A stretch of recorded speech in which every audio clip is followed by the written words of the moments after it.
Hello and welcome to another Frenchman reacts to Otaku videos, or like Frenchman learns about Japan. It's, all in the same categories more or less. And yeah, we had done a stream like that last week, the week before that as well, I think. And yeah, I've got another playlist with a bunch of Otaku related videos, I guess, that seemed interesting to me. I wanted to watch, so that's what we're checking out. Stuff about like, games, anime, manga, like novels, visual novel, and anything related to that side of otaku culture, because as always I'm aware that like, you can be a trained otaku, a dis-otaku, right? But I think in the West, and that's kind of the definition I'm using, otaku is really like the anime, manga, game, visual novel sphere of things. So that's what I mean by otaku stream, But yeah, I've got a good assortment of videos today. I think a good amount of variety. I'm choosing topic, so should be a good one. Only thing is that it's hot, but my fan died and I ordered a new one. In the meantime, I've got another one, but like it's too loud. Even at level 1, it's like gonna be too loud when I talk, so I'm gonna have to bear the heat today. Thankfully it's not as hot as like most of last week, but I'm gonna have to bear with it. But yeah, as always, you'll find the links to all the videos in the description. I think I've already put them, but depending on if we watch more or not, I might have more after the VOD. Link to my Discord, Streamlabs, Patreon if you want to follow, support me, request reaction. I've also got a membership, take a look. But yeah, again, good assortment video. As I always said, you guys can suggest videos and channels that cover this kind of topics, and then I'll take a look, and if anything seems interesting, I'll add them to future playlists.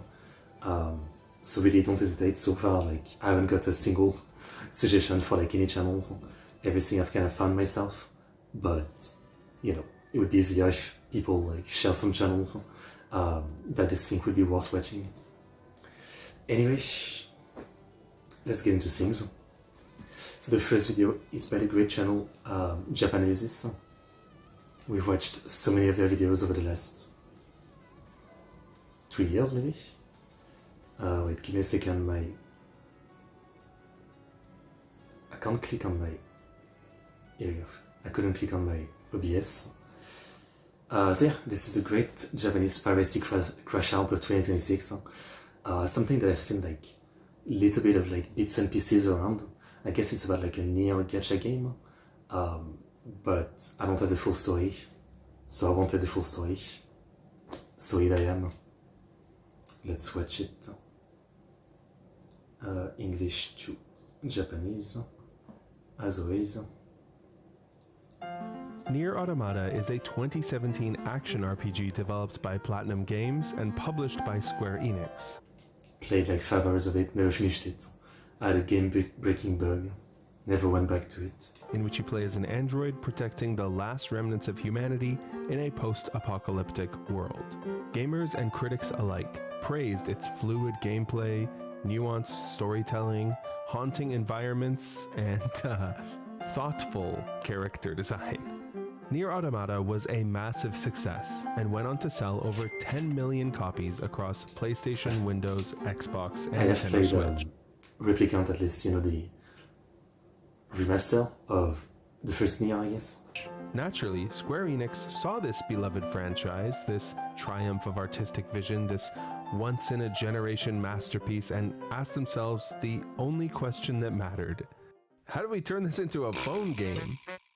Nier Reincarnation is a 2021 role-playing video game developed by Applebot for iOS and Android, in which you perform quick-time events on a touchscreen in between buying upgrades in the gacha store.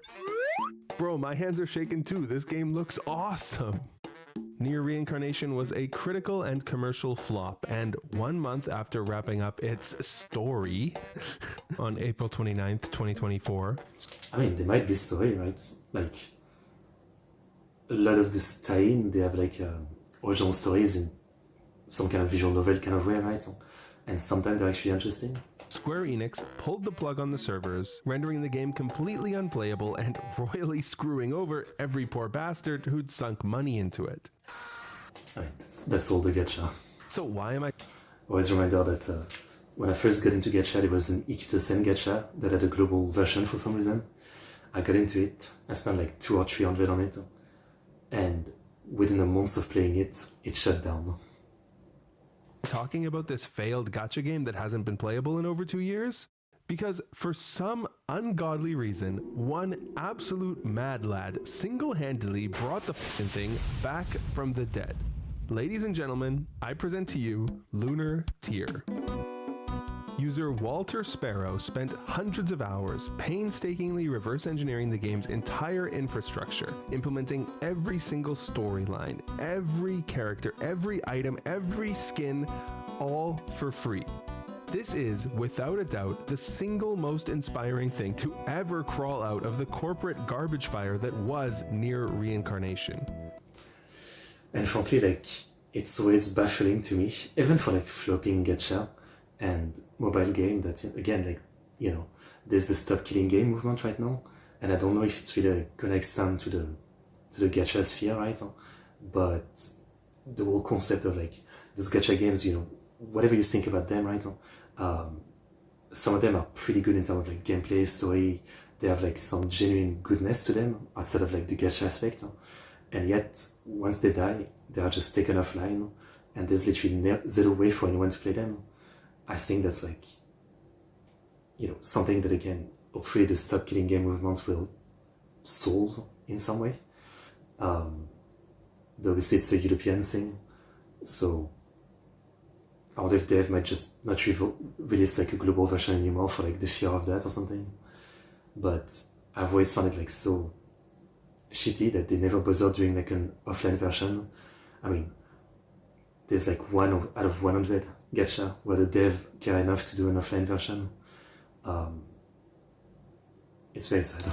And Japan lost their minds. Foreigners truly have no morals. Man, these foreigners pirating Nier saying restoring and preserving lost artwork with other people's hands is common sense, you monkey jips, makes no sense to me. If the company has the data, even if you can't play it, it hasn't been lost, right? So you're just stealing someone else's belongings, aren't you? But they've decided to like make it unavailable. So it is lost media in a sense. So the logic here is that as long as the game exists somewhere on a developer's hard drive, it can't be considered lost media. And yeah, that makes perfect sense, right? Like, how could you say the Titanic is lost? It's just spatially displaced on the ocean floor. When people pointed that out to him, he did not take it well.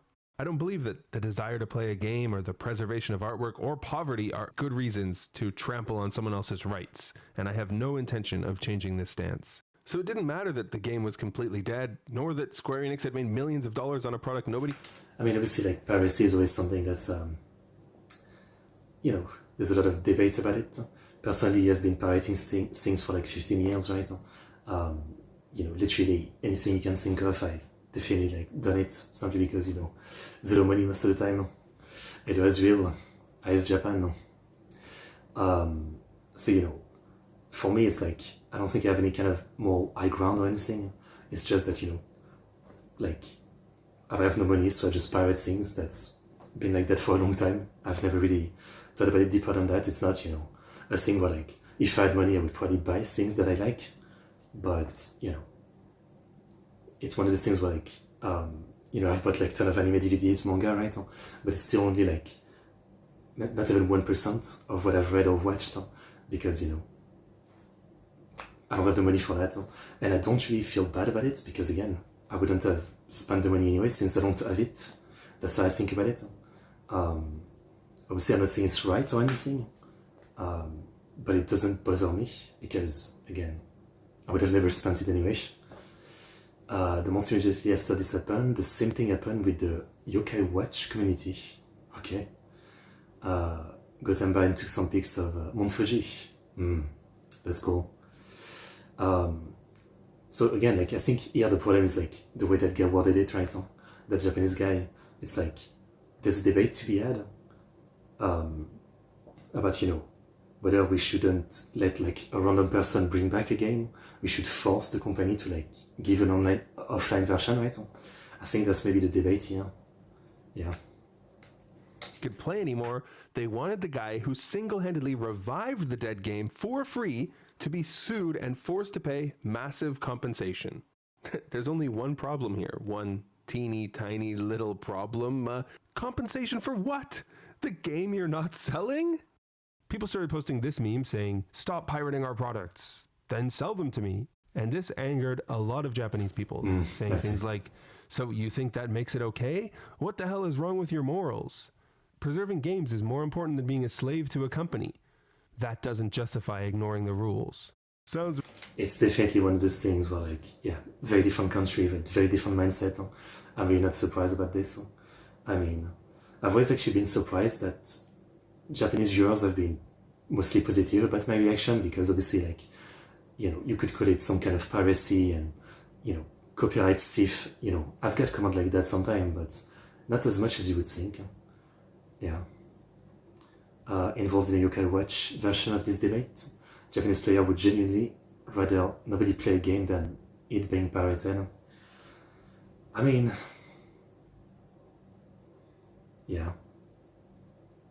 Again, Japan is a very, like, rule-heavy society. I mean, from the law to school to work, I mean, you just do what you're told and, you know, you just get used to it, I guess.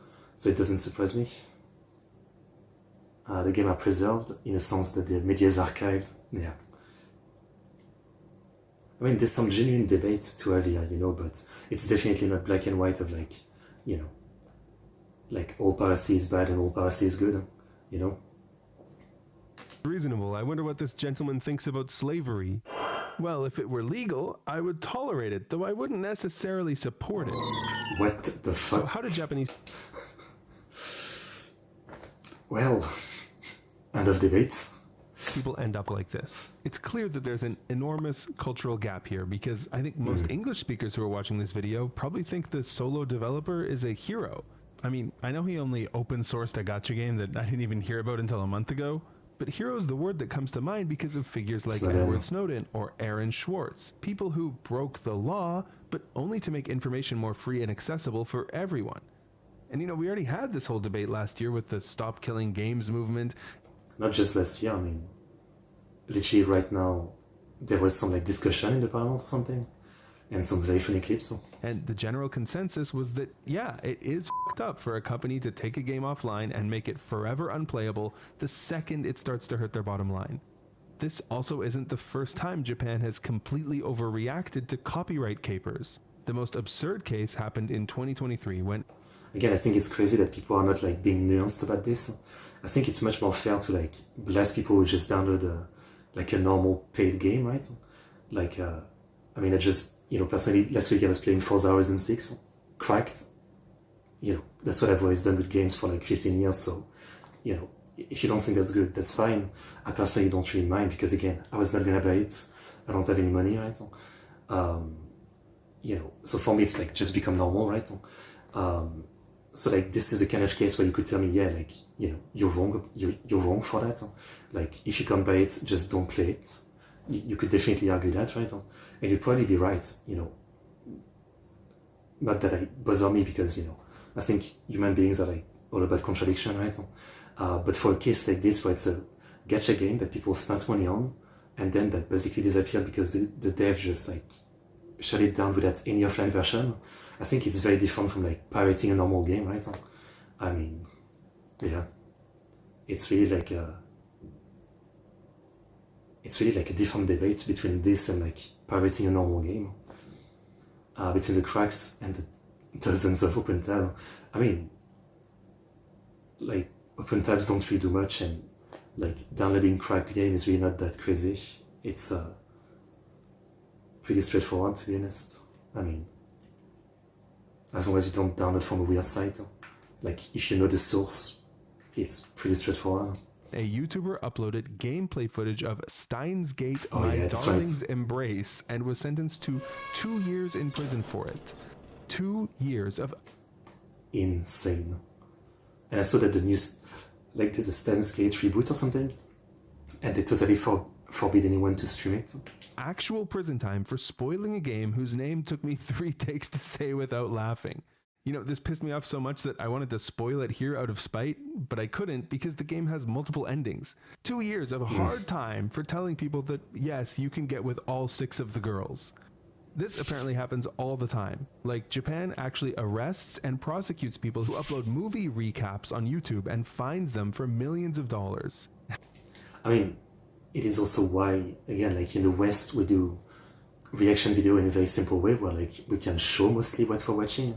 But in Japan, you won't find many channels that do it because of this kind of thing. I mean, you know, the way people can get sued and just easily lose is kind of crazy in Japan. So like, you know, that's why most anime reaction in Japan that I watch are timer reaction, but in the West, they're like edited reaction or, you know, they actually show what they're watching. I think that's one thing to understand again, yeah, like in Japan, you know, the laws are extreme, and as we know, like 99% of cases end up guilty. Maybe it's a bit less. So I can understand, like, you know, being scared of like stuff like this, and then it makes you think that, yeah, like, you know, all piracy is bad, and it makes you like most of robot, right? Because of fear. That's crazy and unfathomable to most people outside of Japan, myself included. But in those cases, you could at least argue that maybe those YouTubers were taking away sales from the artists. I mean, it's a stupid argument, but you could make that argument. With near reincarnation, though, I don't see how anyone is being harmed by allowing people to play a game that isn't even on the market anymore. It doesn't make a lick of sense. Now, if you ask a Japanese person why they hate piracy, they'll usually give you some tautology like stealing is illegal or it's immoral, but I think I've figured it out, so let me explain. If you were with your American friends and you put on a pirated stream of One Piece, they'd say, hell yeah, dude. But if you did this with your Japanese friends, they'd look at you like you were kicking puppies. This wasn't always the case. Back in the LimeWire days, Japan had a program called Winnie that was basically the same thing. And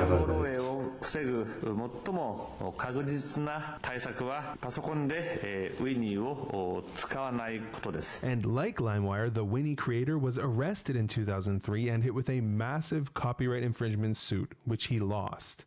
Even though he was eventually acquitted on appeal, this was a wake-up call for the Japanese media industry, and they began aggressively lobbying to protect their IP. In 2012, Japan criminalized downloading copyrighted material, with penalties of up to 2 years in prison or 2 million yen in fines. In 2021, they actually expanded the law so that print media like manga or magazines are also illegal to download. The law is so strict that you could go to prison for posting a screenshot of copyrighted material. Honestly, this shit is f***ing crazy. Yeah, I'm not surprised. I was talking about like the Japanese VTubers who do anime reaction, right? And some of them will literally not use like a single piece of image from the show. So like if they do a thumbnail, they will do, like only have the name of it and like some kind of hand-drawn version of themselves, maybe in the character look or something. This is the level of like being afraid.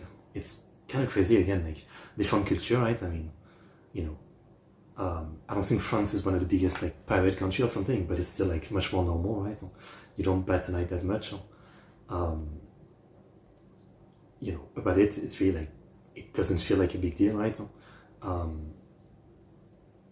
it's really crazy, like the difference, yeah. I wonder if there's any country outside of Japan with like a more extreme view on like copyright laws, I guess. And, you know, this kind of things. Crazy, and if you get on a media company's bad side, they will find something to f*** you over. Like a few weeks ago, some guy got arrested and sentenced to prison for writing a blog with movie spoilers on it. Yeah, you heard that right. Arrested for spoiling movies, like one of your annoying friends. Oh, Brazil. I don't know Brazil is that big on piracy. You know who would get a death sentence in Japan? The guys who have that website, doesthedogdie.com. Actually, these guys would probably send fucking Jimmy Wales to prison if they could. And that's not a joke. Unlike English Wikipedia, Japanese Wikipedia has no fair use, so it can't use official box art. Oh, I never thought about it, but yeah, I've taken a look at like Japanese Wikipedia page before, and I never thought about it, but yeah, they never have image of like the manga or something. That's crazy. I never thought about it. Cover art, and a lot of pages have no images at all.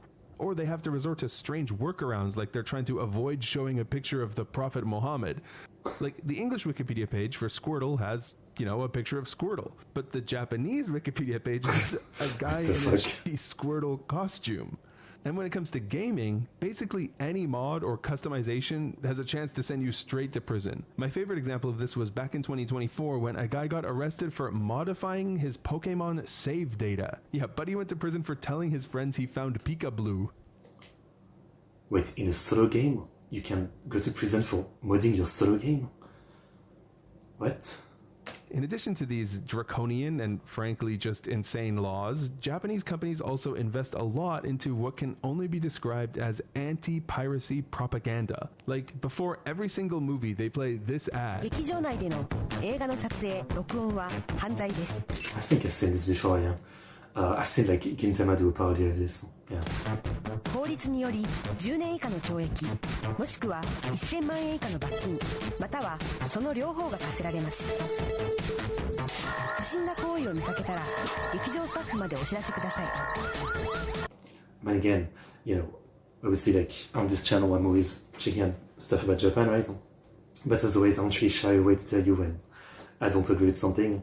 Usually it tends to be, like me just like being appalled about the World War II stuff, right? But in this case, yeah, well, I think there's more of like a back and forth debate to be had. I think it's way too extreme. I mean, I understand like every country has different level of freedom, but this is utterly insane. But I guess it's just like a reflection of the justice system in Japan, which, every country has like some broken parts of the system, but when you're a country that's known for like 99% conviction rate and laws of this level of like destruction of freedom, yeah, this stuff I can't agree with personally. Defaulted to Ian. Which, ironically, I now realize that I'm pirating. But this kind of, you wouldn't download a... Yeah, this one. I remember seeing this one all the time when I used to watch DVD when I was young. Yeah. And that was before I pirated. Or like, I guess I only learned about piracy from those ads. I didn't even know what piracy was. Until we had like, there was like this young girl that lived in like early 20s, who lived in our village. And one time for my PS3, I had like we had bought an external hard drive that was like 1 terabyte, which was like crazy to me back then. And she would download like shows and movies for us, like Lost and Vikings and stuff like that. Yeah. So I would sometimes like go bother her, like, please can you download some shows for me? And then I would watch them on my PS3 with the hard drive. It was pirated, yeah.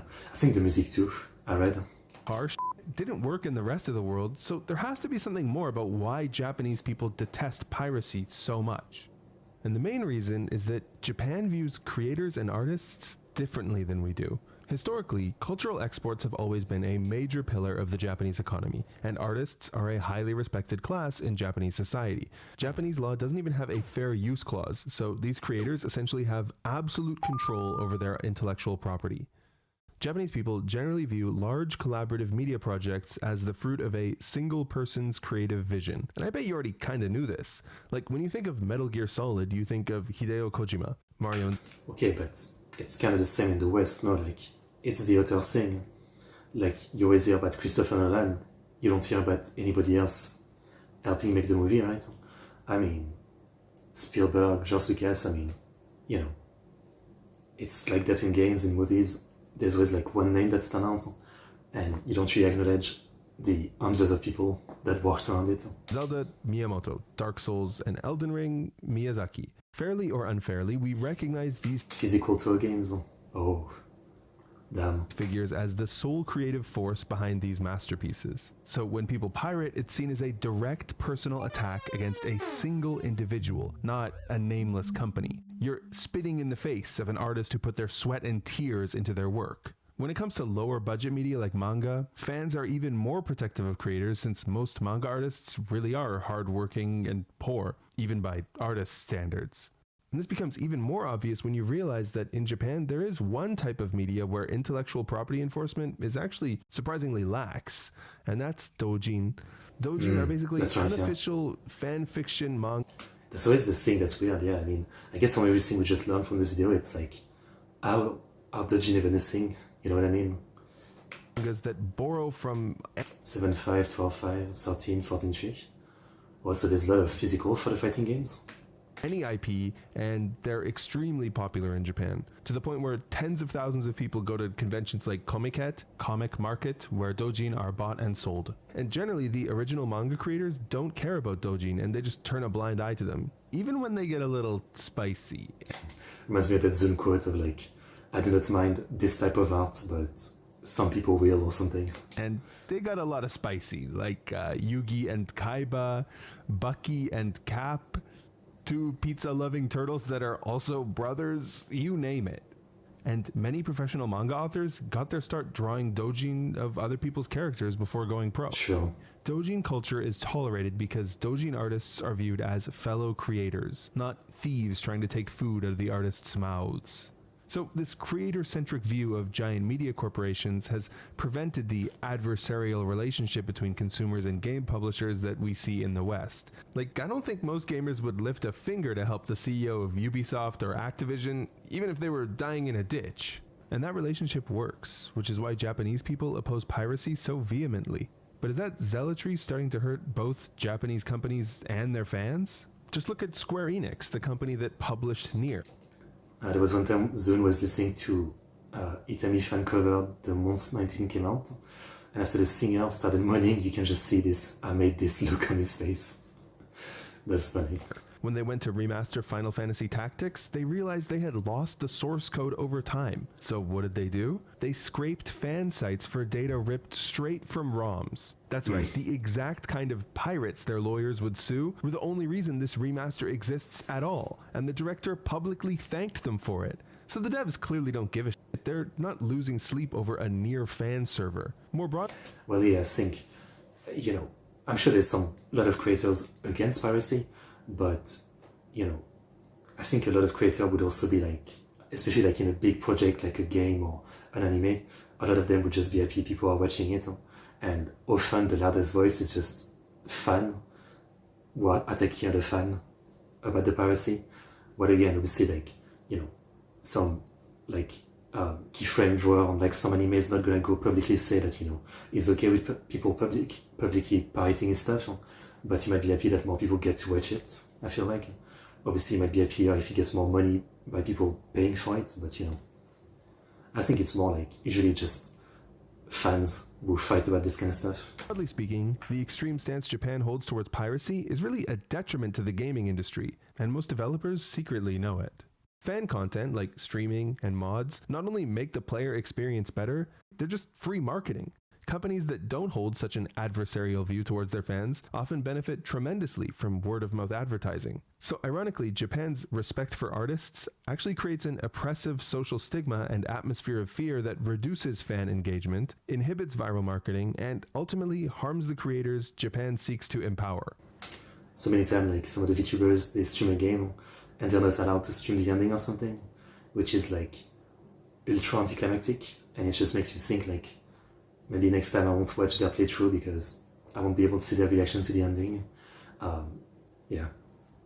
One of my other favorite examples of this is when Japan basically went to war with 3 different cities in Mexico over Dragon Ball. I put that story into part 2 along with a bunch of AMA questions that I answered from you guys. So check it out. It's free on Patreon. It's free. You don't have to sign up. You don't have to pay or anything. Just click the...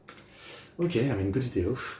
I would say that, again, this subject is definitely complicated. For me, it's one of the things where, like, again, I will never claim that, me pirating, like, thousands of movies, anime, manga, games, music over the last 15 years is, like, morally right or something. I don't think it's, like, evil or anything. Again, for me, it's, like, almost like a, like, what's the word for it?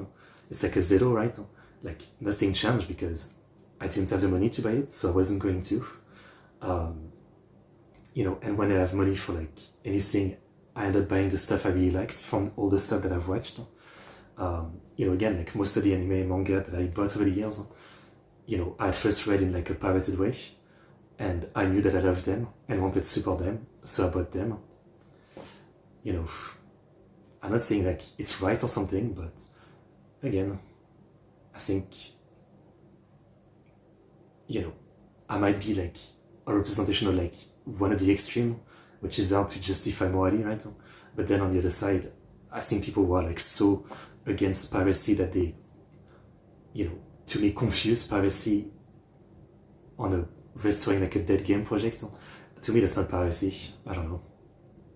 Yep, as always, it's all about extreme. Mexico over DBZ just sounds like a fucking custody battle. Yeah.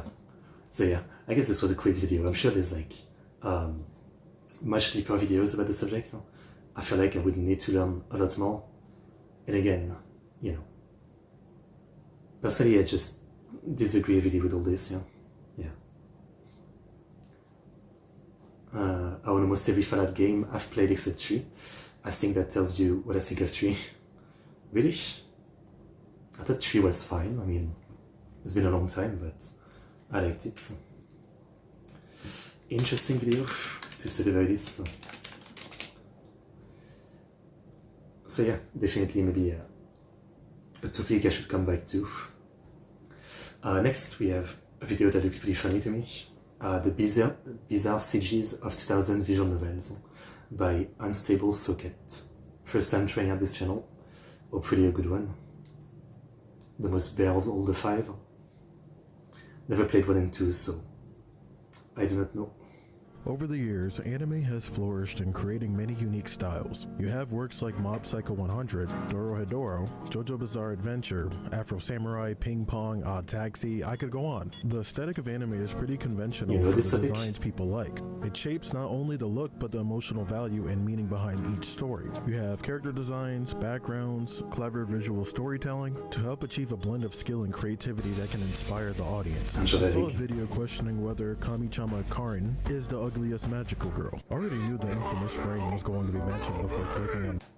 I mean, people these days really shit on like early key work, you know, Clanad, Air, Canon. Personally, I like it. And again, I think all our styles are interesting. Like some are actually ugly, I can agree, but I don't think bigger size is a problem. Video. Those big ass eyes got me thrown into a loop. So I thought, what other works have this exact style? I looked at School Days, same big eyes. Clanad, eyes. Yeah, I know they made it like that for a reason, but cut me some slack. Hell, even Bleach got the same thing. Look at Rukia. Not convinced? Blue Lock. These Lego minifigure at Gothenburg. characters have disproportionately large eyes, but that's also due to show the character's awakening, trance, etc., you know, whatever. So it got me thinking, where the hell did this come from, and how often would you see a character or a cast with these kinds of eyes? I sit there asking myself, is there anything worse than this style? I asked around, researched, and played through a few visual novels. After all of that effort, I could tell you one thing. The early 2000s anime style filled with impossible proportions was fucking wild. It's God. Okay. Okay. It is kind of cute. I guess. Fair enough. I absolutely loved it. Don't even get me started on the visual novels, because what in God's green earth is that? That's a goddamn skinwalker. SCP-096 in the flesh. Twisting your goddamn legs like a Twizzler. Are you Gumby, bitch? Should have said this way earlier, but we'll primarily be going over the origins of the big-eyed art style first, before discussing the slight history of visual novels and visual novel CG's broken anatomy. So let's talk about the reason for using this artistic style. Like the only ugly VN that I might ever played is like Higurashi. When I first started reading it, I was reading it with like Ryukishi's art style, which, you know, I like it, but I also think it's ugly. And then eventually I got like a patch that used the PS3 sprite and voice acting, so it looked normal, right? But yeah, the only actual ugly VN for me is probably like Higurashi, even though I kind of like it. I like his art style, like he did his best. Choice, even though it sometimes looked like somebody's inbred sister from Sweet Home, Alabama. To know that, we gotta go right to the beginning. Osamu Tezuka was a Japanese manga artist, cartoonist, and animator who's widely considered the greatest and most influential manga artist in the world. He is frequently referred to as the father of manga, and equivalent to Walt Disney. During his lifetime, Tezuka created over 700 manga titles containing an estimated 150,000 pages of drawings. Here's some of them: Astro Boy, Blackjack, Phoenix, Kimba the White Lion, Princess Knight, Buddha, and Message to Adolf, just to name a few. Socket, what the fuck does this have to do with eyes? I'm getting to that. Tezuka was deeply inspired by Walt Disney from a young age. He was a huge fan of Bambi and watched it 80 times for inspiration for his art style, loving it so much. But I mean, I think Tezuka didn't have a single art style, right? I mean, he was a very varied artist. He created a manga adaptation of the film. Tezuka held Disney's storytelling and artistic style in high regard, and this influence is particularly evident in his own works, most notably in the distinctive large expressive eyes of his characters, a stylistic choice inspired by Disney figures such as Mickey Mouse and Bambi. There are similarities between Tezuka's Kimba the White Lion and Disney's The Lion King, so the proof is there. Anime characters often feature large eyes due to historical, artistic, and symbolic influences. Tezuka popularized the Western influence trend of large eyes in anime, which was then adopted and established as a defining trait of Japanese anime and manga. In anime, big eyes are used to clearly convey nuanced emotions. Sure. As the saying goes, the eyes are the windows to the soul, revealing a character's thoughts, fears, and true nature. It can also obviously, when you look at anime character and it's for ease of animation, right? Like compared to a human face, which has a lot of like, anime character face is very like smooth, right? You've got the mouth, the nose, and the eyes that are like the only real defining features, and so they need to do all the heavy lifting in conveying expression. Because in animation, like you can't go out of your way to really draw like a realistic human face with like, all the details of like the skin, the way it moves, etc. Like you can't be as subtle, I guess, except if you do like a super expensive animated movie. Also symbolize youthfulness and innocence, common traits for many anime characters. Innocent, you say? A lot of anime and manga styles use really big pupils for neutral expressions and then make them small for intense expressions. You take that notion and combine it with the style, you get pieces like this. Visual novels are more of an interactive story than a video game. They tell a story, have a few decision points, and can have puzzles and other elements as well to add to the drama. VNs are text heavy and accompanied by animations or images such as illustrations, showing environment/atmosphere and character facial expressions to not only enhance the story, but the player experience. The genre is more focused on reading and decision making rather than gameplay, but fundamentally you are meant to reach the end of the game and experience the story eventually. In the case of visual novels, they usually have multiple endings, with the best endings being tied to making specific choices. You could have the true ending, bad ending, good ending, weird ending from the choices you make during the playthrough. The first title to start all of this was Lolita. Lolita was the first anime-styled visual novel. Some people might say that the Portopia serial murder case was the first visual novel, but I personally disagree. The developer deliberately mimicked US games of the era because they didn't have those types of games in Japan at the time, so he decided to make one himself. It also looks more of a text adventure with Western influence rather than a visual novel. Visual novels were a very big genre in Japan before it even hit the Western audiences. RDVN, a lot of them were definitely a lot more like text adventure, where like, you just, like the earlier one I played was the first rounds, I think, and it's from 87, and it's more like, you have like a little map with like different building, and you click on them, and then you click on the different character, and to advance the story you have to do an insane combination of like talk to this person, then go there, and it's like impossible without a guide. It's not in the way we think of visual novel today, where like you might have like 10 choices throughout the story max and that's it. Otherwise you just read. Nowadays, you can find different genres of VNs that include romance, nickage, horror, and kinetic. Romance being the most common and popular genre of visual novels. I'll say it again, the early 2000s were a different time for the style of anime art. This style used to be fairly common in the 2000s and even 2010. Years later, you'll get less of that style in visual novels. There were often groups and studios who used this style for their works. Leaf, Clamp, Key, Kyoto Animation, Type Moon, to name a few. Kyoto Animation created well-known anime adaptations of Key's visual visual novels, including Canon Air and Clannad, which helped popularize that style. Type Moon is known for a series like Fate Stay Night. There's some similarity in the art style, but it stands out visually. Clamp is an all-female Japanese mangaka group that has earned the title of Queens of Shoujo. They shine greatest at creating character relationships and have a neat art style. Clamp's art style is distinctive, but they also mix up their style for each manga they do. Key is a Japanese visual novel studio known for making dramatic and plot-oriented titles. The appeal to Key is their consistency. Everything, and I mean everything, is consistent. And Leaf was a pioneer of the visual novel genre, some Christopher Columbus shit going on. The tools back then were incredibly limited, as well as the learning resources. Most of those creating visual novels weren't professionals, but passionate indies who had limited time and somewhat of a small budget. Sometimes Melissa's portrait into a tree was traced from runs. Really? That's a surprise. Wait, Zun is a fan of runs? the main artist wasn't the only one helping due to the constraints. People were most likely getting accustomed to new tools and were self-taught. So at the time in Japan, this was pretty much a default in anime and games, but folks were happy with it. So what's a CG? CG stands for computer graphic, used in visual novels to describe the fully drawn scene. It's one single piece of a special event I see the Man of Culture. That's one of the mates from Magikoi. I think that's the one. Wait, no, actually, that's Tsumame, I think. Wait, is that Lee or Tsumame? Okay, now I'm feeling like I don't remember. That's Lee, right? The maid voiced by Asami Imai. picture, often called an event CG. You'll have a nested sequence of a background without people, and over that background, character sprites appear on top of it. If you ever view a scene like that, it will be unlocked in the gallery. Hey, remember when I told you about studios being limited from the amount of resources they had? These were the results of those constraints. Oh my god. Do you know how hard you need to punch to crack an entire windshield? Bro, one tap that shit and no one is giving a shit. They look so unbothered. This girl has nothing going on in her brain, not even warning her of the dangers right in front of her. We got this guy sitting in the driver's seat with the hair over eye hentai protagonist hairstyle, not batting an eye.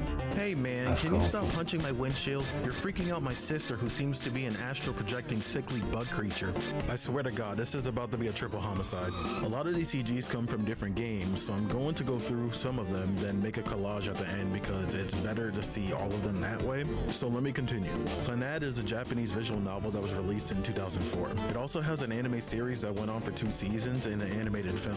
Anyone who has played the visual novels should know about this story. It's long, it's sad, it's subliminal, one of the most emotional works to be released of the early 2000s to 2010. If you take a look at this image, you can see Nagisa looking like a pug compared to the others. I believe the main issue is not the size, but that they were always too far apart, as the gap between them is too wide. I know what you might... I know people have always complained about like Clannad, but it's never bothered me one bit. Like, genuinely, like, I like it.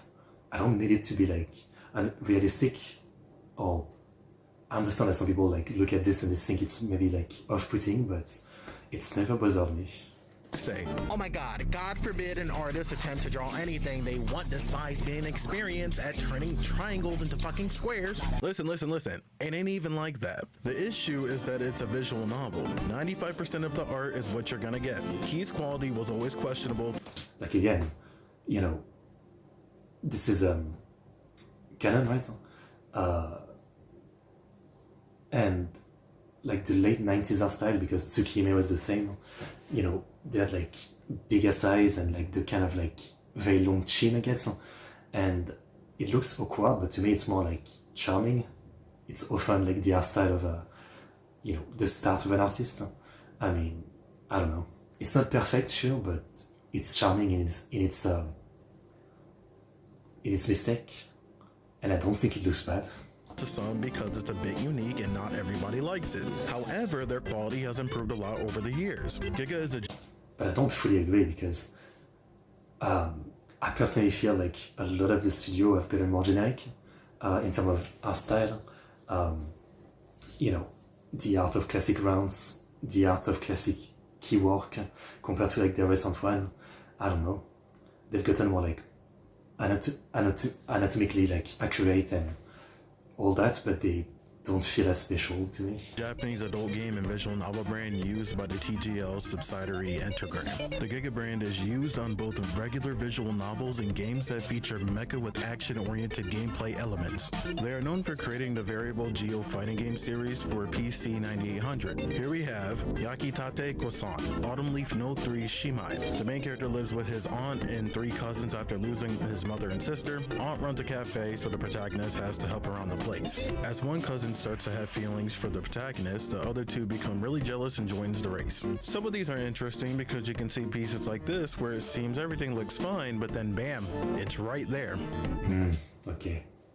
See pieces like this where it seems everything looks fine, but then bam.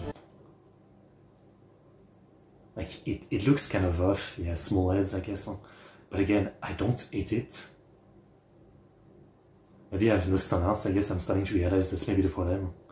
Like, I don't hate it one bit. It's right there. Ma'am, where the fuck are your arms at? Her eye looks like it's about to slide off her face. Now we have Variable Geo Neo. Set in a near future version of Japan, the games tell the story of a martial arts tournament created to determine the country's strongest woman. The tournaments are sponsored by a number of family restaurants who, in exchange for their sponsorship, are given promotion in the form of having a tournament entry work as a waitress. As a result of the popularity of the tournament, the restaurants experience a boom in patronage. The winner of the tournament is awarded the title Virgin Goddess, as well as a large cash prize of 10 billion yen. And a house erected anywhere on the planet she chooses. However, when a given waitress is defeated, she will be forced to publicly strip herself of her own clothing. Of course. I'm just gonna have you guys read the text. And in the most extreme case, the loser is getting raped. Fair enough. To teach the so-called true shame of defeat. I mean, average visual novel. Because I don't think I can say that. In order to teach the so-called true shame of defeat. In spite of such humiliation, the tournaments often draw many competitors, each placing her pride and her dreams on the line as she battles for the top. And the virginity. What the fuck, man? I will say that the fighting game is pretty fun, but I'm not really sure about the film. My brain hurts so much trying to figure out what the hell is going on, and I'm met with this. He's leaning like Michael Jackson, pointing at, I don't know what the fuck that is, what the gun clearly made out of origami. That gun looks like it's made for Robloxians. Even with the sound, it looks like it fits together. We have officially bridged the gap to where I'm not bringing up any background with most of these. We're jumping right in with full arms. Butter fries. Butter potato sticks. Bigger than her hand. Forget eating these french fries. Try my stick of... I think part of it too is like, you know, a lot of visual novel team have like little budget, right? So they try to hire like the cheapest artist they can find because, you know, they need an artist that can do a few dozen drawings at least. And so they'll get a cheap one, which might be someone who's not very good or like a new artist or something. I think that's what happens. Butter instead, senpai. A part of me wants to complain about the fact that it looks like they copy-pasted her, flipped it to the other side, and made arrangements. How did you manage to get the left still good, but the right has a fucked up eye? I don't think that's how legs work, but she's the happiest girl alive. Hehe, oopsie, I broke my leg. Honestly, she's probably happy as hell the ambulance doesn't have to be called for a huge hospital bill. I wanted to point out that these characters got some big-ass foreheads. Ain't nothing better than a pretty big forehead. I like it. Alrighty then. The 1999 canon visual novel did have weirdly looking facial features. I'm cheating with this one, but I need to bring it up because Canon 2002 is really something. They really needed Aizawa to be Mr. Worldwide and steal the show. Well, he certainly stole my eyes because what the hell is wrong with your head, my guy? Did your parents shove a big... Okay, it does look very rough. Like, I can't lie. I guess I'm more into like big eyes, big forehead than big chins. Ass cup inside your head? Your head is shaped like a 2D geometric shape, a goddamn kite and pentagon. Yeah, so what if he looks out of place in certain frames? It's not all that bad. Please stop lying to me. Okay. His parents owe him an apology.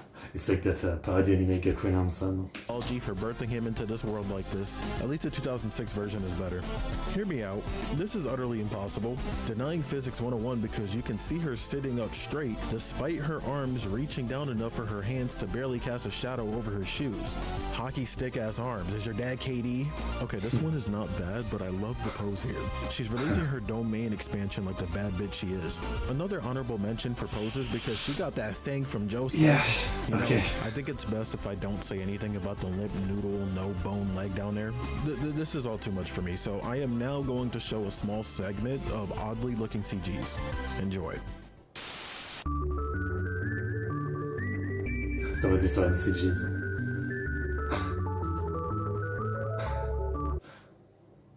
I mean, I think a lot of those are still like not the worst one, right? Because they don't shock you right away.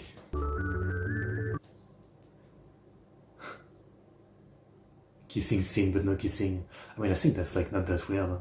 It's they often do CG where like they, you know, like it's like the moment before the kiss, I guess, and then the kiss is only in the dialogue.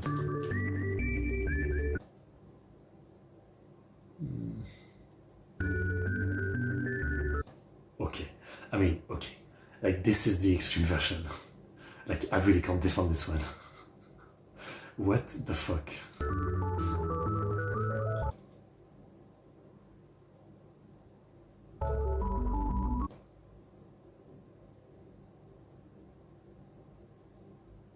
Okay.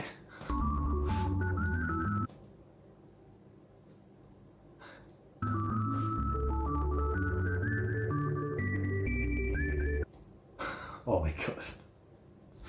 She has her tits on her like tummy. Okay, that's bad.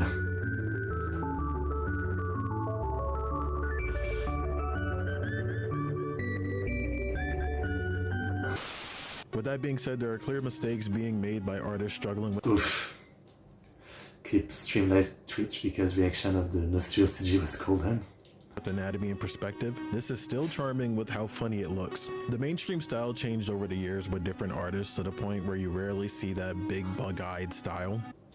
I guess I've just played like popular VN, right? So even the key one, I don't think they're that bad. I think there's a charm to it. You know, I've never played like the really like ugly looking one, except maybe Igurashi, but again, I mean, Igurashi is unique, but like, I think it's anatomically accurate. Igurashi art.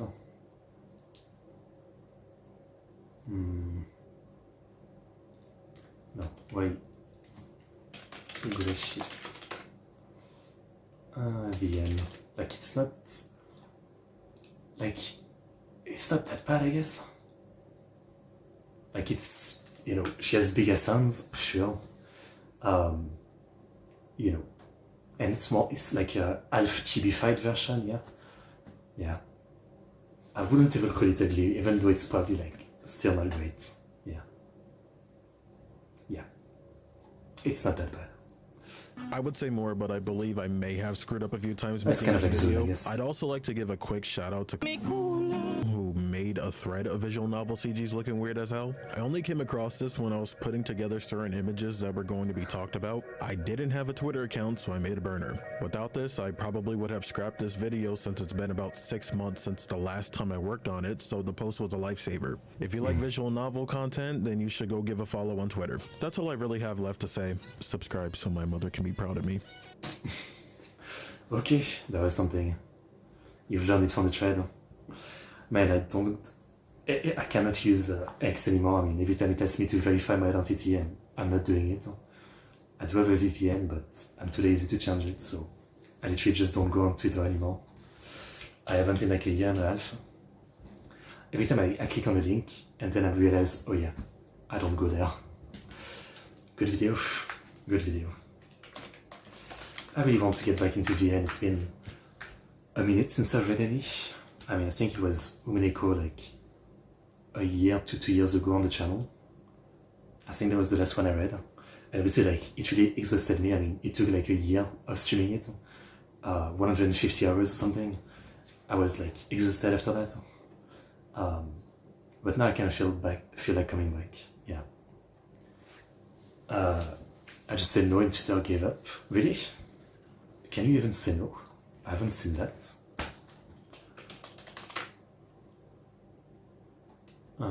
Why do you say no?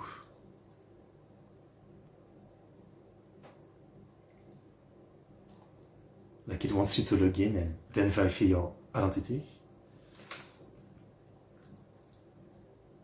Yeah, no, it just wants me here.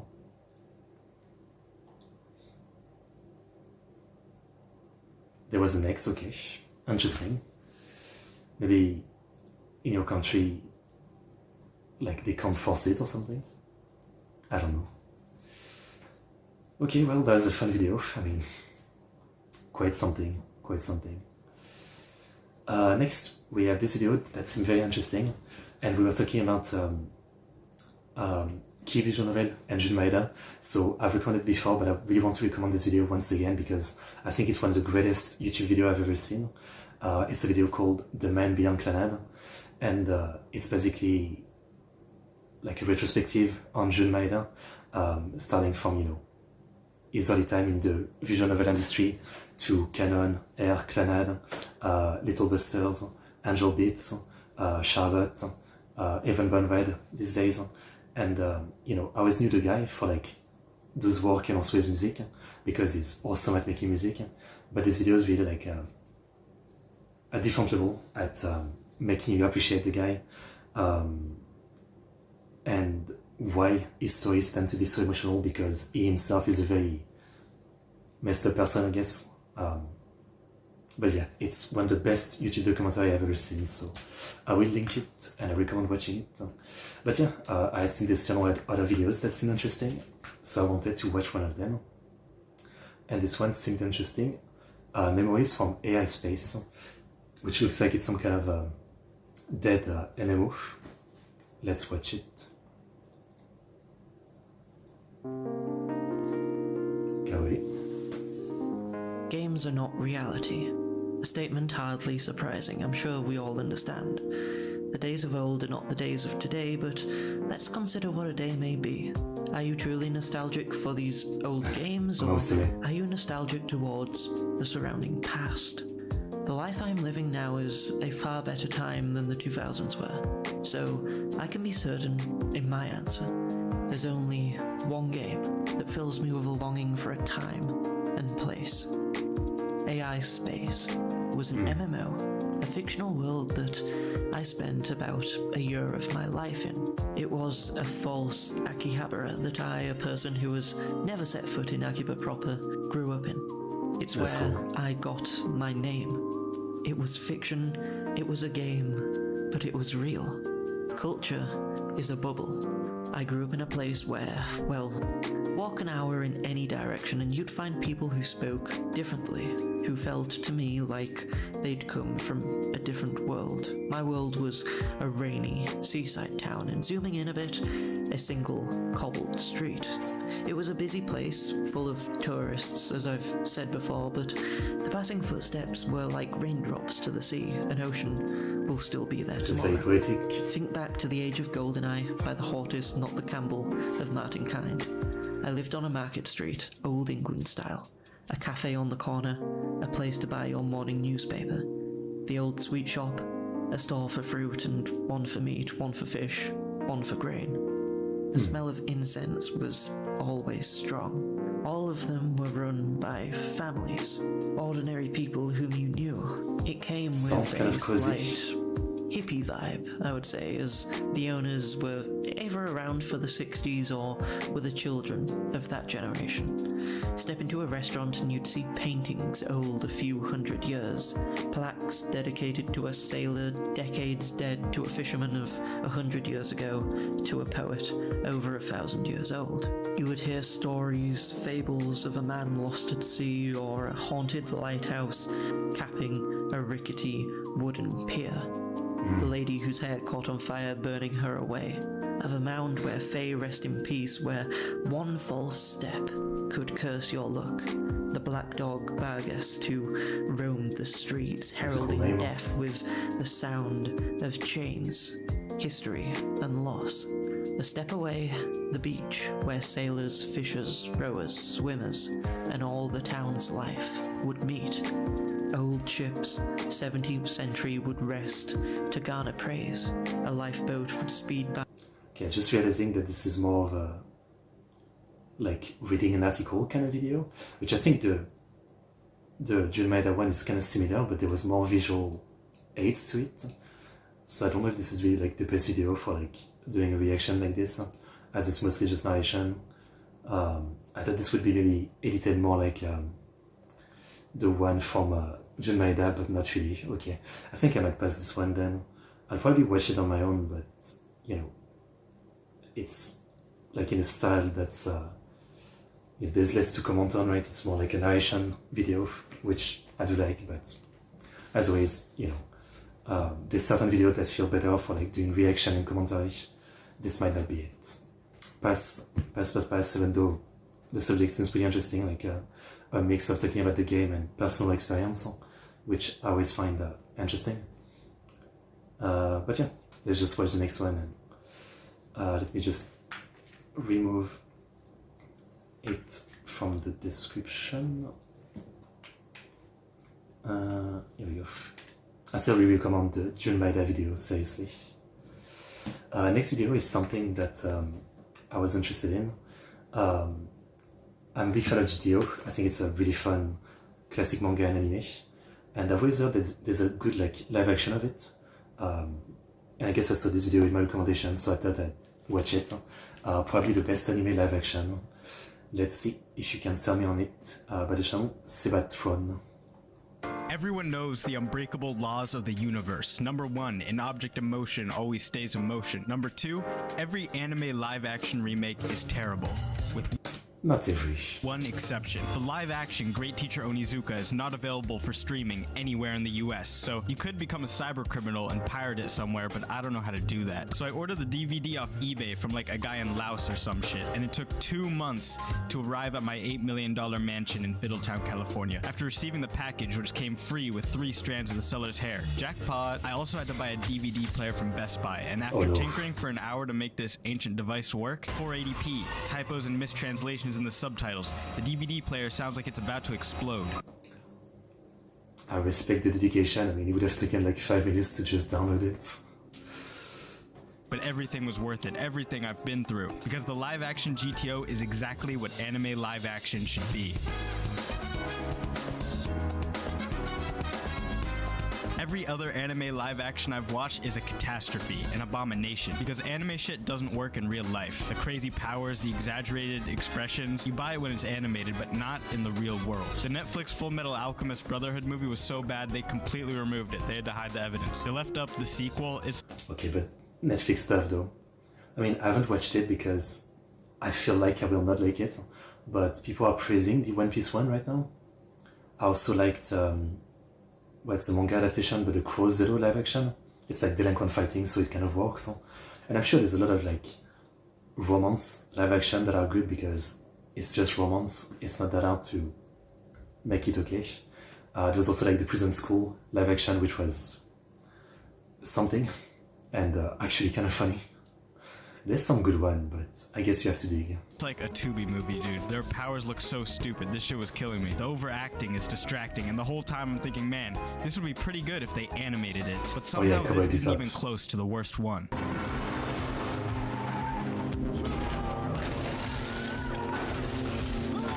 This is L in the Death Note live action.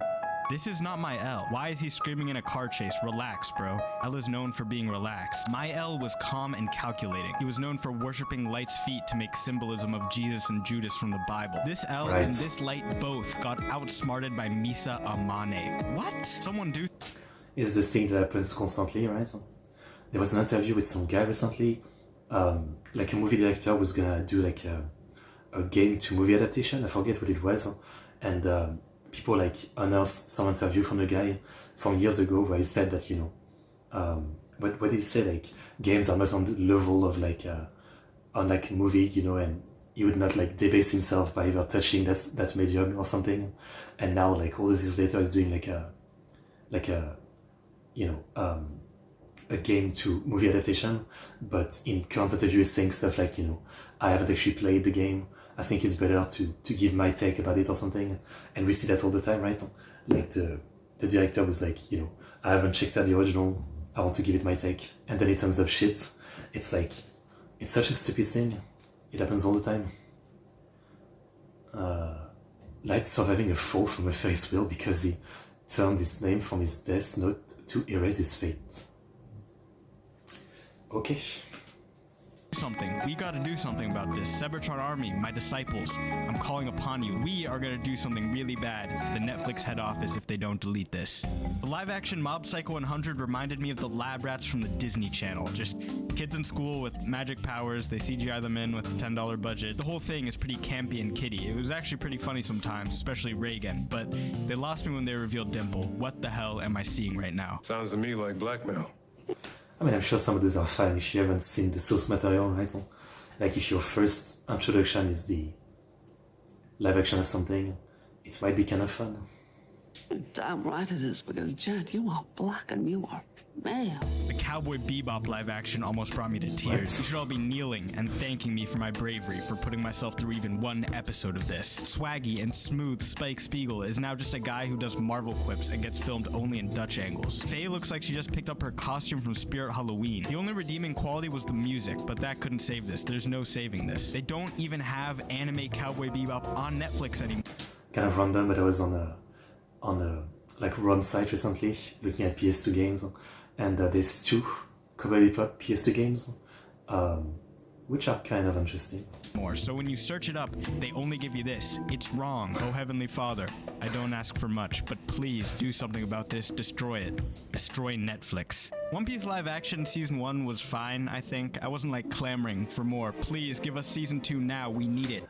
Like, again, I don't like to say I don't like something without watching it, but every time I've seen image from like the One Piece live action, to me it just looks like cosplayer doing like a web series on YouTube. That's what it looks like to me, and like I feel like I will hate it, so I'd rather not give it a try. I watched all of Cowboy Bebop a year before the LA was released. The what? Like the crazy character designs and expressions and powers just look better animated. These guys look kind of goofy. Am I crazy for saying this? The live action Bleach movie actually captures the soul of the anime perfectly. Rukia living in the closet, Ichigo's dad beating his ass, the training arcs, Rukia's shitty drawings, the cool fights, Ichigo's swagger. I was sucked in by all that shit like I was watching Bleach for the first time. But just like all the other live actions, it's just better if it's animated. It's better when it's animated is true for I'd say 99% of live actions, but they keep making... I disagree. Once again, you're only watching the fighting power one, right? Same. But I just assume that there's a ton of like live action romance stuff, or like, you know, like normal life stuff, and those probably work. They probably work. Them. Erased, Assassination Classroom, Real Life, Blue Lock? This actually has potential if they make it like Shaolin Soccer. Yu Yu Hakusho, Parasite. If my wife was an elementary student, what? They made a live action of what? Obviously. They made a live action of that? This is crazy and I would never watch this. Yes, I watched it. It's research for my YouTube career. So oh, but actually I think this is a sweet one. I remember the anime of this one. It's like the guy's wife dies and reincarnates as a little girl. But it's not like portrayed as weird, it's portrayed as more like, you know, like he doesn't know, so she's just around like trying to take care of him basically. It's not like romance, I guess. Well, it kind of is from her side, but it's not portrayed as weird. This guy's dead wife is reincarnated and he meets her again when she's 10. It starts off kind of wholesome, but by episode 2, this guy gets freaky and he's an MAP, a minor attracted person. He started holding his 10-year-old wife's hand on a date to the movies while she's like giggling at a kid's movie. Okay, that's not like the anime. Also, his main romantic rival is a 10-year-old boy who his wife's into? Bro, this shit is out of control. And then he was saying he'd marry this 10-year-old when she turns 18. This scene was killing me, dude. But you guys know I have my ear to the streets, always, my finger on the pulse. And on the streets of Reddit, I picked up a lead. People said that there's a Great Teacher Onizuka live-action remake that's really good. And following this lead was one of the best decisions I've ever made.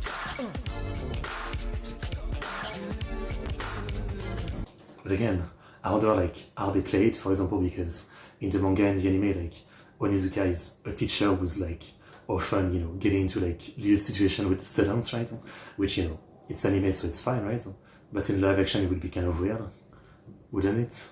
You know what I mean? In GTO, Onizuka is dropped into a school where the teachers around him only care about exam scores, college admittances, and getting promotions. This immature dickhead that took 7 years to graduate college doesn't fit in, but always makes the right choice when it counts, and guides his students down the righteous path, teaches them what's important. He goofs off constantly, so much that when he finally does something sincere, he has your full attention. Real-life GTO captures this perfectly, even though it's not a one-to-one adaptation. The show opens with Onizuka being told by his friend that there's a job opening at a private school nearby. He rushes off on his motorcycle just like the anime, but wait, that's not him. He's riding his bike like a bum who's poor. When he gets to the interview, in the anime, it's played for jokes. The vice principal reads his resume. People say I'm sociable. What does she know, Krista? People say I'm athletic. And Onizuka makes faces back. In the real life version, there's only one joke. なんで香港を志望されたんですか？いや、ですからそれは教師になりたかったんです。 Except he wasn't trying to be funny. He actually meant that. In both versions, they call him a stupid bum who's poor, and then tell him to leave. Thinking he's never getting the job, Anime Onizuka walks out, monologuing about how he won't have a life surrounded by high school girls. What? Thinking he's never getting the job? Live-action Onizuka takes a quick glance at girls in unitards on his way out. The same events but told differently, and all these little changes make real-life Onizuka so believable and fun to watch. What I guess I didn't understand about real-life anime adaptations is why make the live-action when there's an anime that's better anyway. And Takashi Soramichi, the guy who plays real-life Onizuka, makes me look like an idiot for thinking that. When I first saw real-life Onizuka, I said, wait, what? That's not my Onizuka. Where's his classic suit? Where's his bleached hair? Who is this? At a glance, this guy is Onizuka from Alibaba. His style is less distinct, his face is less expressive, he doesn't put on silly costumes, he's less of a pervert MAP. But these are all changes made to turn Onizuka from a cartoon character into a human being. For every way Onizuka is dialed down from the original story, he's dialed up in new ways that align with his character. The dumb little gestures he does saying hi to people, how animated he is in conversation, how he antagonizes people when they're lecturing him. Everyone talks about how animation is great because of the freedom, but a major limitation of anime is that everything needs to be exaggerated for us to believe these drawings are people. Real-life Onizuka's more toned-down mannerisms add so much to the character in a way that only a live-action could. Takashi Soramichi plays this ridiculous, unhinged, but good guy by overwhelming you with his goofiness and charisma. Onizuka in the anime is usually the butt of jokes. Real-life Onizuka is more of a self-aware goofball, always trying to entertain himself and have fun. You kinda get the sense that he doesn't care about anything because he doesn't have an off switch for being funny. In anime, when his main love interest is mad at him, he gets desperate and we laugh at him. When his main love interest in real life is mad at him and tries to make him jealous by flirting with another teacher.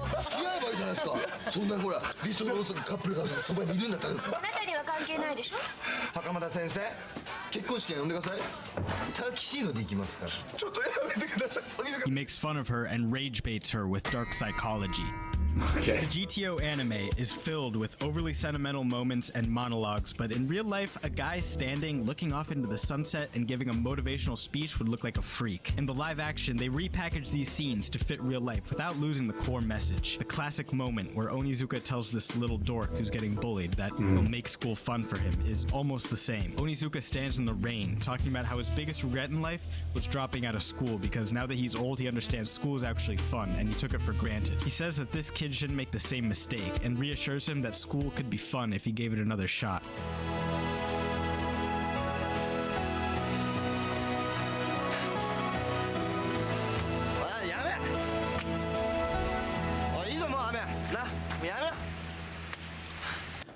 It definitely looks like low budget, right? You can tell from the way it's filmed that there's something like kind of a very cheap TV about it, right? But the script and the acting seems to hold up, and I think that matters, right? I mean, I guess a lot of tokusatsu feel like that too in, you know, the way they're filmed. They have like this kind of like cheapness, and yet the other element really stand out.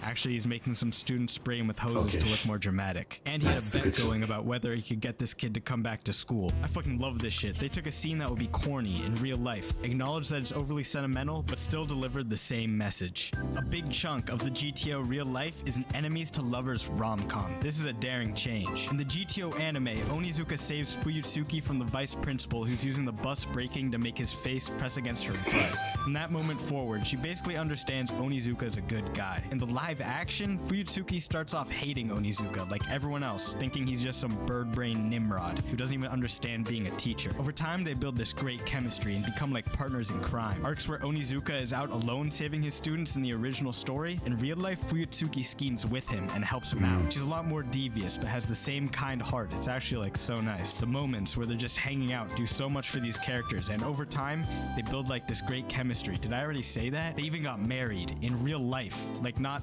like the actors got married Really? after doing this show. Like we just watched true love unfold. Am I gay Actual peak. if I think that's like really cute? In the GTO anime, Onizuka saves Fuyutsuki from the vice principal who's using the bus braking to make his face press against her butt.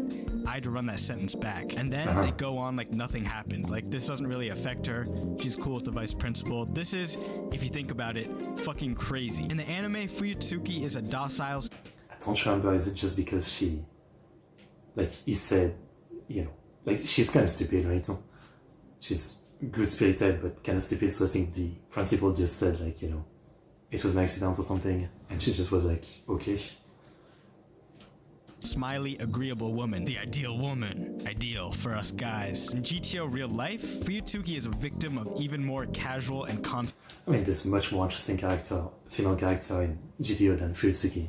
Kanzaki is my favorite by far. sexism. And her life fucking sucks. Like this shit really gets to her. Everyone expects Fuyutsuki to be a docile, smiley, agreeable woman when she actually likes gambling, drinking alone, and doesn't even really want to be a teacher anyway. クリス先生、カミちゃんのね座敷予約しといてください。あ、それから皆さんから会費集めるの忘れないで。一人3000円ってとこですかね。私がですか？何言ってんすか。藤木先生以外誰が関係あるんですか。 When she's kind, people take her for granted. When she's assertive, people call her uppity and out of line. Don't cause problems, woman. Ugh. This is why I hate girls. Every time she builds up enough courage to speak her mind, you're going, yes, use girl power, say it, woman, go. And then immediately she's dismissed and punished. As a feminist, which I am, I think they shouldn't do that to her. Girls, my email's in my bio. This change fits the story so well because now Onizuka and Fuyutsuki are in the same boat, profiled as being inferior. This helps their... See, this is also like a good aspect of adaptation, but again, I can agree that 99% of adaptation will not try to go this far. They clearly took a lot of the great elements of the original, you know, the comedy, the genuine life lesson that Onizuka will try to teach, etc. But they also like modified them to fit into live action, as well as like expand on some things that they probably felt could be better, like Fuyutsuki as a character, for example. I would agree, she's not that interesting in the anime. So again, the problem with this is that again, I don't know like who the writer was, but obviously it took someone who's good to make this happen, and obviously like so many other projects of adaptation, it's probably going to be someone who just tries to do one-to-one, and yeah, that's it. Beautiful love flourish in a believable way, but it also drives home what the anime tries to tell us, that sometimes the status quo is wrong and just needs to be shaken up by people whose hearts are in the right place.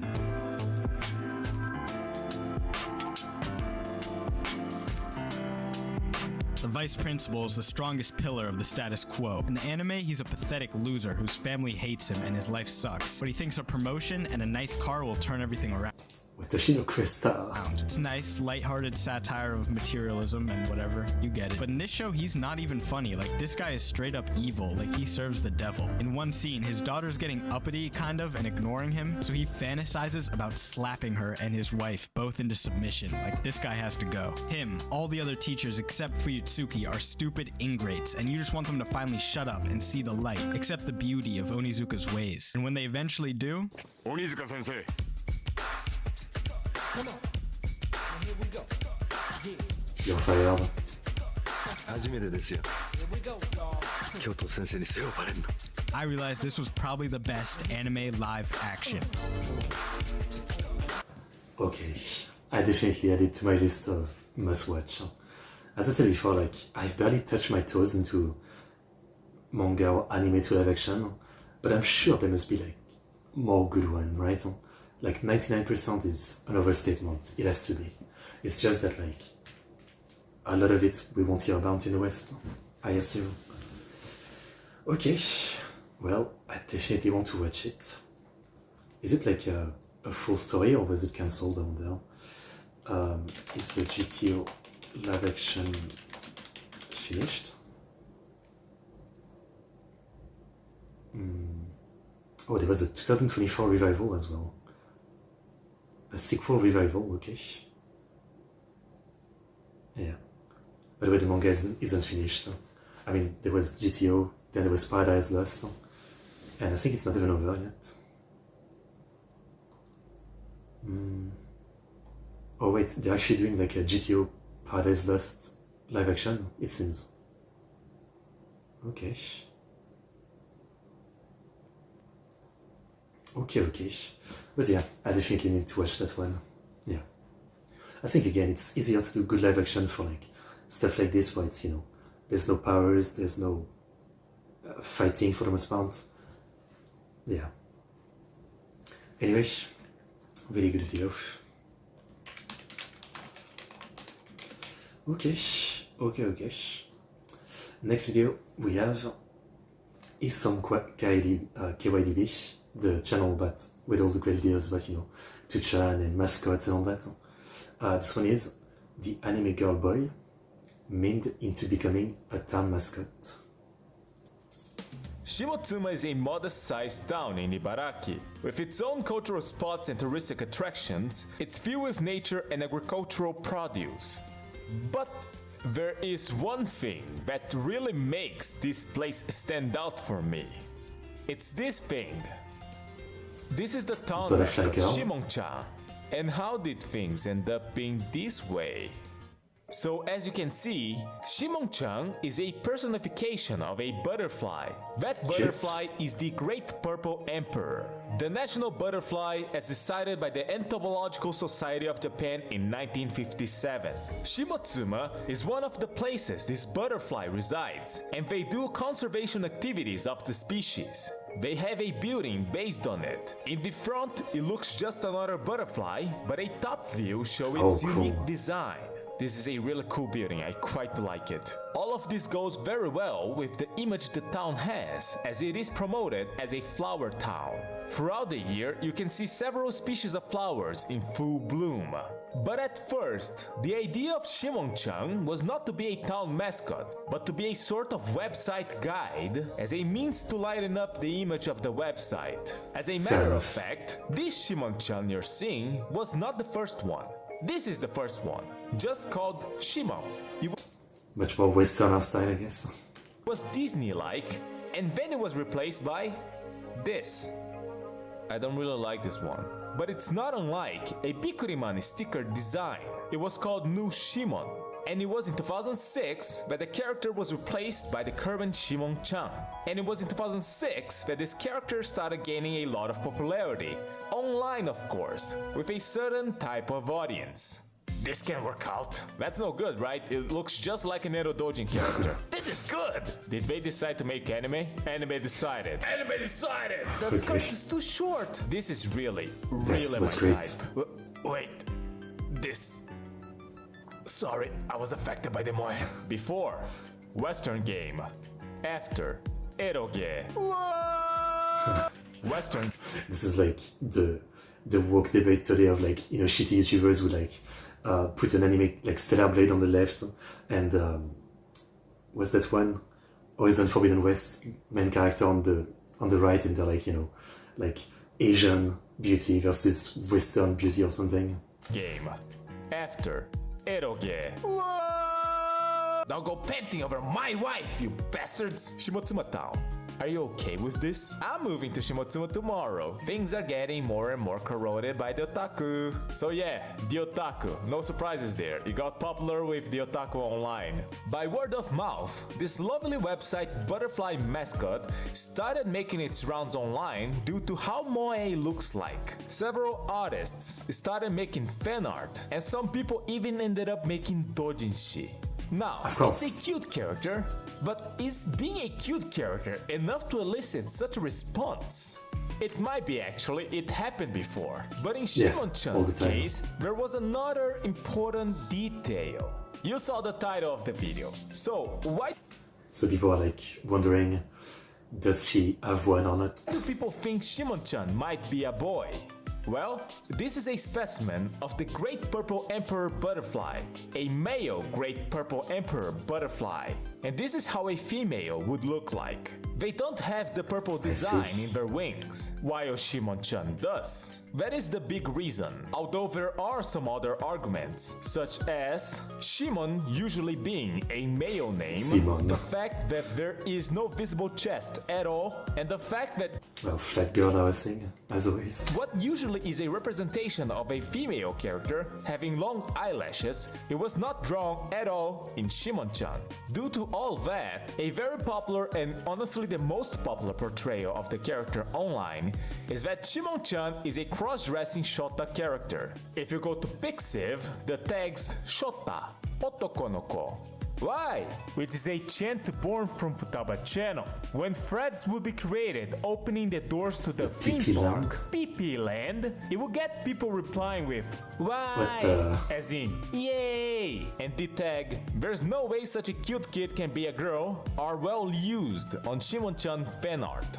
Although there are, of course, art that features Shimon-chan as a girl. Shimotsuma was asked about the character in a 2007 newspaper article regarding moe characters, and they said they never meant it to be a moe character. Matter of fact, they hired a company for their website, and that's what came out of it. And of course, the gender of the character was undecided. They were also... I would say, like, you know, it's kind of like this time we'd watch same thing, like Weather TV station in the NHK, got some artists to design some representation of like different seasons. They turn out very moe, but obviously like the company themselves, like those kind of serious companies probably just don't think about that, what's moe or not moe. So like when they do something like that with no context, and then things happens. Approached to create merch, but apparently the rights of the character lied with the company that created the website, so their use of the character was limited. But the town was slowly allowed more and more use of the character. At first it was on tickets for official town events, but eventually actual goods were sold, limited to the Shimotsuma Sanuma Festival 2008, featuring a festival version Shimon-chan, and the website even offered Shimon-chan wallpapers. I've seen this particular wallpaper promoting the local water park, being used as evidence that Shimon-chan is a girl. But the thing is, this is fan-made. It actually got me the first time I saw it. I thought they actually... I mean, how would it be evidence anyway? Like, Otaku, you know, which sometimes you might think of them as trap in the West, no? Might literally, like, you know, look like a girl, dress like a girl, no? And that's kind of like part of it, right? You don't know. And obviously I'm making distinction between, you know, trap, Otaku, femboy, actual trans, etc. Like, I know it's a whole-ass complicated debate, which I don't know enough. For me, I just look at it as always. My definition are only based on the dodging side of things. Really went crazy, but no, it's fan-made, and I quite like it, pretty good. The image of Shimon-chan started spreading around the town, and along the way, the rights of the character went from the website company to the town. Now you can end up seeing Shimon-chan dressed in all sorts of costumes as you walk around. Shimon-chan is the first thing you see when you leave the train station. You might see Shimon-chan in buildings, in attraction spots, on vending machines, on shopping districts. There used to be a shop called Shimon-chan's house, and there it was, on the shop sign. In Japan, every town has a custom manhole cover, and of course, Shimotsuma have Shimon-chan's I kind of love it, I mean, I kind of love it. Going to a town and everything is represented by one cute mascot character. I think it's great. No, Shimon-chan is on the community bikes. They have the Shimon-chan bus, and on the stops for this bus, you have signs with Shimon-chan in them. Usually, I'm not going to say the town is covered with the character, but I feel like if you visit the place, you end up seeing the character a few times. Of course, now there's even more goods with Shimon-chan's face plastered on them, ranging from the usual trinkets, collaborative products, and having the character image being used in several local food products. And there's even things like official bike number plates, allowing you to drive around with the blessing of a cute butterfly girl, boy, whatever. And now I'm getting a bit... I wouldn't say weirded out, but rather confused. It's very bizarre to me that a character that gained popularity online with Otaku with heavy weight on whether it's a boy or not, at some point... I mean, again, yeah, like, most of the time this happens, the original like company behind it or something, which are much more normies, they actually like get weirded out and they don't really embrace it. They kind of like let it fade away. Usually they wouldn't really like embrace it this much. Permeated itself so much into this town, it was officially accepted as its mascot. I have nothing against Shimon-chan. I like looking at this thing. I think the character is adorable. I would do unspeakable things to it. But it just feels bizarre to see the character adopted as a mascot of just a normal town, whose big majority of the population would never even think of saying what I just said. Apparently, the governmental workers have a day of the week they have to work with Shimon-chan polo shirts. And sometimes they forget they're wearing it, go out, and they get stared at. So they're aware it's kinda weird. It's such a weird sight to see people just doing normal stuff, and on the back there's Shimon-chan. The potential cross-dressing shot the butterfly Shimon-chan. People working on town events wear these coats featuring Shimon-chan. The mayor has an announcement to make and Shimon-chan is just there on the back. If I'm taking any guesses, Shimotsuma is not a very big city. When the town became a topic of conversation because of a cute character online, they took it. It was given to them. I respect it. In a silver platter. It's better than taking the risk of trying something new and failing or nothing at all. But I honestly don't really know what the population thinks of it. I don't even think most of them knows what the internet says about Shimon-chan in detail. Even if Shimon-chan is just there as the face of Volver's social media. Which, by the way, the character was used on some promotional videos for the town, and this is the voice given to it. 皆さん、こんにちは。私は下妻市のイメージキャラクターをやっている大紫の妖精シモンです。シモンちゃんって呼んでもらえたら嬉しいな。I think it's quite nice. It's very soothing, isn't it? So when you think town mascot, you probably think of Yurukyara, which are local mascots with usually simplistic designs and are just meant to be cute and easy on the eye. They got really popular in the last decade, popularity that still holds to this day. And of course, they all have costumes. And eventually Shimon-chan also got a costume. It looks like this. Oof. Okay, so what's going on? It's like Tsukino Mito's, you know, alternate personality. Here. In 2012, members of the community made and donated this costume, which is actually very sweet. But there's issues.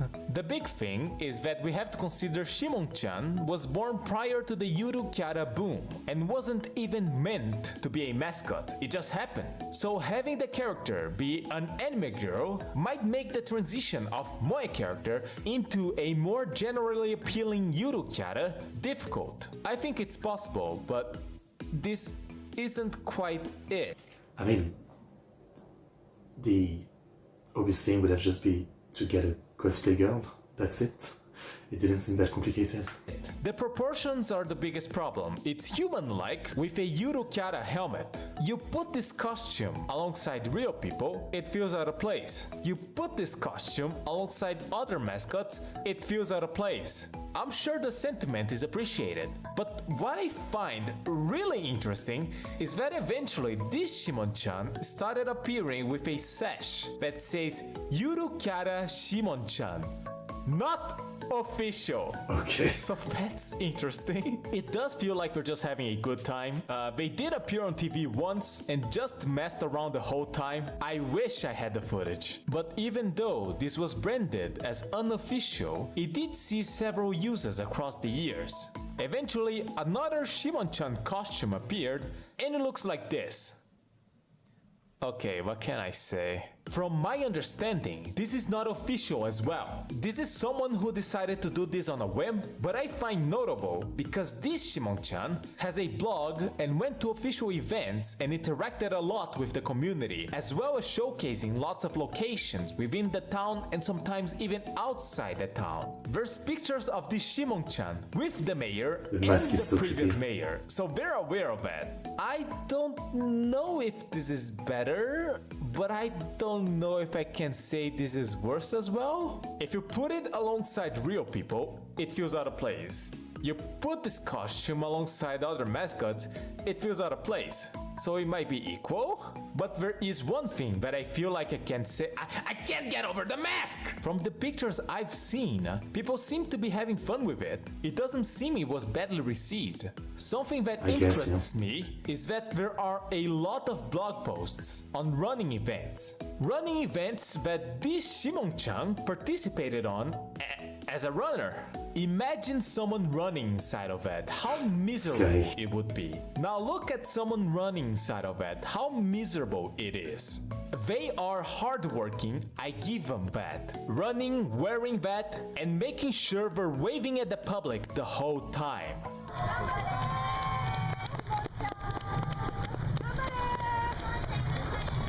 I just think maybe a different mask? Maybe a different mask would be better?